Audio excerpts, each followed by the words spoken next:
Donald Trump gets in a fight during court with the judge. Special prosecutor Jack Smith may be in big legal trouble himself. Democrats vote with Republicans to condemn Biden's handling of the southern border, while Senator Lindsey Graham says even Donald Trump couldn't fix the border. That's how bad it is. Thank you so much for liking and sharing these videos because it really helps me out as a small news station here on YouTube. So thank you so much.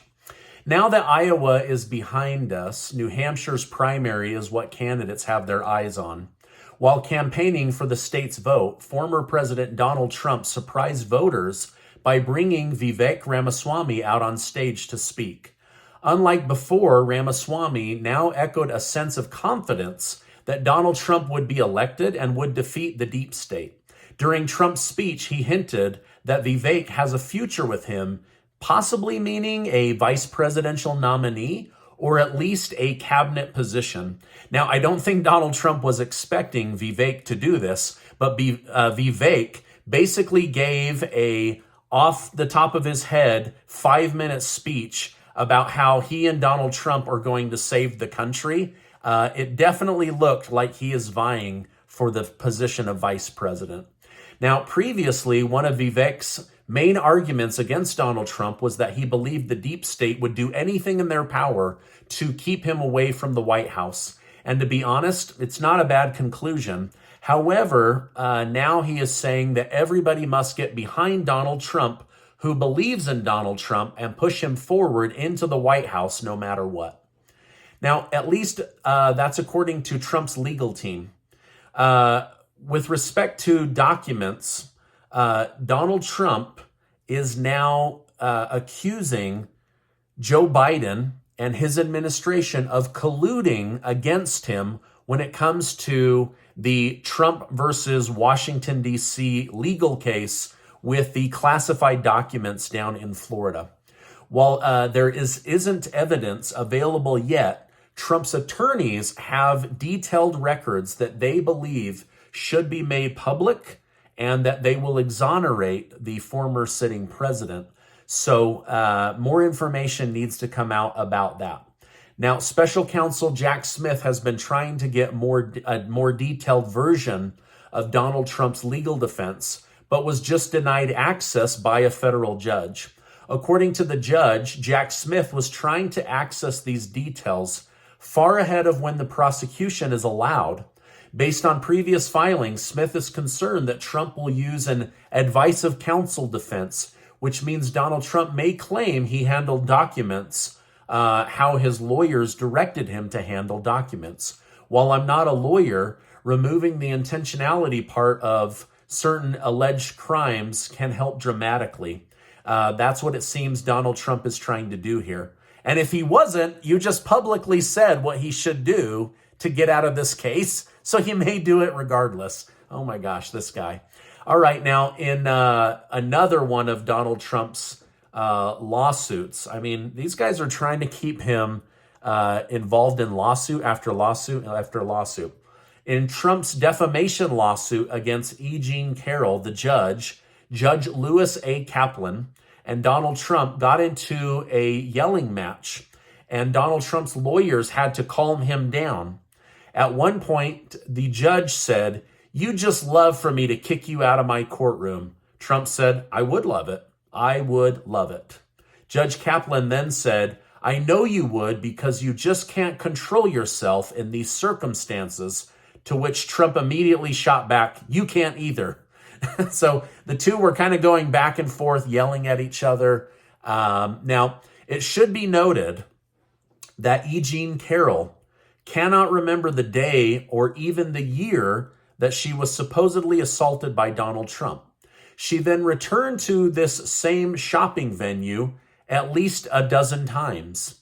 They learned today that she has destroyed evidence, and Donald Trump claims that he does not know who this woman is. It should be further noted that Trump-hating billionaire Reid Hoffman is the one funding this lawsuit. It's not Miss E Jean Carroll.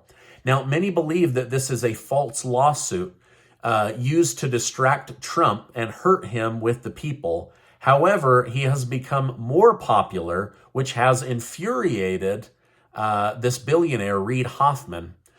This same Trump-hating billionaire is now privately funding Nikki Haley's campaign.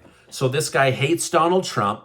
He comes up with a lawsuit that he funds to distract and badmouth Donald Trump, and then he is now funding to the maximum amount Nikki Haley in order to beat Donald Trump. This is ugly. This also seems like this should not be allowed. This seems really, really illegal, but I guess it isn't. Now, during an interview with ABC News, Vice President Kamala Harris was forced to respond to her incredibly slow pace that negotiations are moving concerning the southern border. When asked if their admin is willing to compromise, Ms. Harris pointed back to a previous proposal and said, "It would be great if they took it up. The proposal in question, which includes $15 billion for the border, has been criticized as being a treatment for the symptom of illegal immigration, not the cause of it. Biden is expected to meet with members of Congress at the White House. So we'll see what they end up deciding. But so far, she's getting an F when it comes to fixing the southern border." Now, a new bill proposed would allow 5,000 illegal immigrants into the country every single day, supply them with a work visa, a place to live, a cell phone, and a lawyer, all of this paid for by American taxpayers. Now, stupidly, many Republicans are signing on to this plan, including Senator Lindsey Graham of South Carolina, who says even Donald Trump couldn't stop this border crisis now. Now, I don't personally believe that for a second. I think that Lindsey Graham has sold out the country. I think that Mitch McConnell has sold out the country. And now Senator John Cornyn of Texas has agreed with Lindsey Graham and Chuck Schumer that this border situation is never going to get better, so we might as well put these people to work and get some cheap labor out of them. I think these senators need a respectful phone call from all of us, reminding them that they work for us and that their job is to protect our border and the United States of America and not to sell us out for cheap labor. If you decide to call them, do not harass them or threaten them. Be respectful, but speak your mind. These people work for you. Now, Representative Marjorie Taylor Greene of Georgia said, "This whole border debate with the White House and Congress is a giant scam on the American people," and I completely agree with her. Now, I was shocked today. 14 Democrats voted with Republicans to condemn Joe Biden's handling of the southern border. They say this is a disaster for the country. This makes Democrats look bad to the American people, and it's bad for the country. Godoy. And how did the White House respond? Crickets. Absolutely no response to their handling of the southern border. Now, a new report from the Department of Commerce has once again caused more speculation regarding inflation. While it was initially thought that the Fed would cut rates in the beginning of 2024, the report showed that retail sales rose much higher than expected month over month in the month of December. This all means that people are continuing to spend money despite high interest rates, which may cause the Fed to delay cutting rates as inflation is beginning to rise again. Now, I personally hope these shocking numbers merely have to do with the holiday season, but we won't know for 30 to 60 days. I really, really hope inflation is not about to go crazy again. Elon Musk, the man who hopes to put a human on Mars, is partnering with John Deere to bring incredible internet access to farmers so that they can be better at producing food for all of us. According to John Deere, farmers will now be able to utilize Starlink so they can combat rural connectivity challenges by fully leveraging precision agriculture technology. So basically, giving them access to internet will help them to grow food better. The United States has continued to prove they aren't playing around in the Red Sea. It was just confirmed that the United States conducted another military attack in response to missile launches against the United States military.